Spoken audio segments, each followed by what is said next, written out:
There's a level of admiration I actually have for China.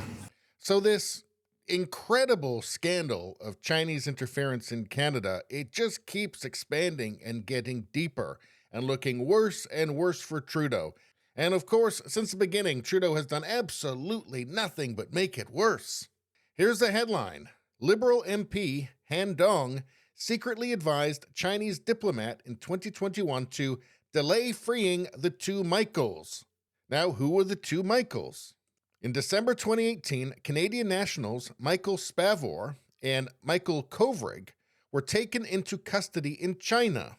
It appeared that their detention on December 10th and subsequent indictment under the state secrets law were linked to the arrest of Huawei Chief Financial Officer Meng Wanzhou in Canada on December 1st. So Meng Wanzhou, what was happening with her? On December 1st, 2018, Huawei's board deputy chair, Meng Wanzhou, was detained upon arrival at Vancouver International Airport by Canada Border Services Agency officers for questioning, which lasted 3 hours. The Royal Canadian Mounted Police subsequently arrested her on a provisional U.S. extradition request for fraud and conspiracy to commit fraud in order to circumvent U.S. sanctions against Iran. So she was arrested in Canada on a provisional U.S. extradition request. And then the two Michaels were arrested by China, obviously in retaliation, and obviously in a political hostage situation. And of course, that brings us back to this headline: Liberal MP Han Dong secretly advised Chinese diplomat in 2021 to delay freeing the two Michaels. Now, I just want to bring you to another headline here quickly.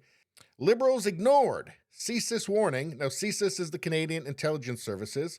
Liberals ignored CSIS warning on 2019 candidate accused in Chinese interference probe. And who was that candidate from 2019? Well, the candidate in question was Han Dong. That's right. And CSIS had started tracking him in June of that year of 2019.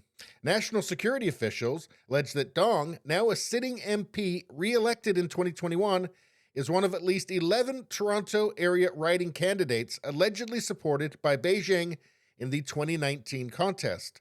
Sources say the service also believes Dong is a witting affiliate in China's election interference networks. Well, it seems like a big deal, doesn't it? What did Trudeau do?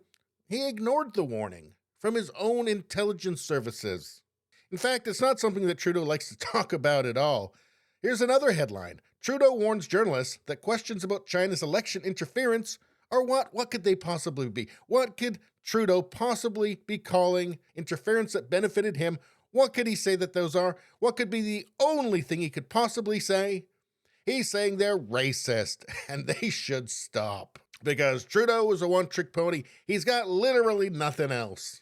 Anyway, in this latest article, it says Liberal MP Han Dong, who was at the center of Chinese influence allegations, privately advised a senior Chinese diplomat in February 2021 that Beijing should hold off from freeing Michael Kovrig and Michael Spavor, that's the two Michaels, and this is according to two separate national security sources. Now, these sources are leaking information because of frustration that they kept warning Trudeau, like in 2019 with Han Dong, they kept warning him about Chinese interference, and he kept doing nothing. I mean, I wonder perhaps Trudeau liked it, because after all, he does know that he's been China's favored leader for Canada all along. Here, report alleges China facilitated $1 million donation to help Trudeau. Yeah, the scandals are so numerous with Trudeau. It's really astonishing that he's still in power. It's astonishing that his own party hasn't demanded that he step down at this point. So anyway, Global News is saying here that Han Dong is alleged to have advised China not to free the two Michaels, the two Canadian citizens. It says both sources said Dong allegedly suggested to Han Tao, China's consul general in Toronto, that if Beijing released the two Michaels, whom China accused of espionage, the opposition conservatives would benefit.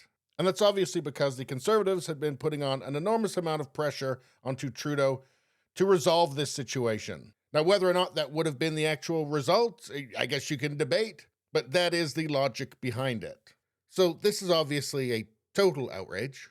So you have a Liberal MP advising China that if they don't free 2 Canadian citizens that everybody knows are just simply being held for political reasons, that if they don't release them, it will benefit the Liberal Party and Trudeau, because China wants Trudeau to be prime minister for, at this point, just obvious reasons. It says at the time, the 2 Canadians had been in Chinese custody for over 2 years. It says Dong was the one to initiate the discussion with the Consul General, the 2 sources said, adding that Dong stipulated at the outset that it was both a personal and a work-related conversation. Now, for his part, he's denying that he advised Beijing to delay releasing Kovrig and Spavor from prison. Now, the Prime Minister's office says it only became aware of the 2-year-old conversation following global news inquiries about it. So they weren't even aware he was having this conversation with Chinese officials. Shouldn't this be something that's only happening at the highest levels? Shouldn't that be an outrage just in itself? Shouldn't the Liberal Party be questioning his motives themselves? Is that treason? What is that exactly? Let me know in the comments. But the other question is, how many more scandals can Trudeau survive? Because even the Canadian media has started to turn on at least some of it. Although, you know that the CBC is going to have his back forever. He'll never have to call them racist. Anyway, please subscribe, like, and share. Sharing really helps me out. I thank you for that. I will see you next time.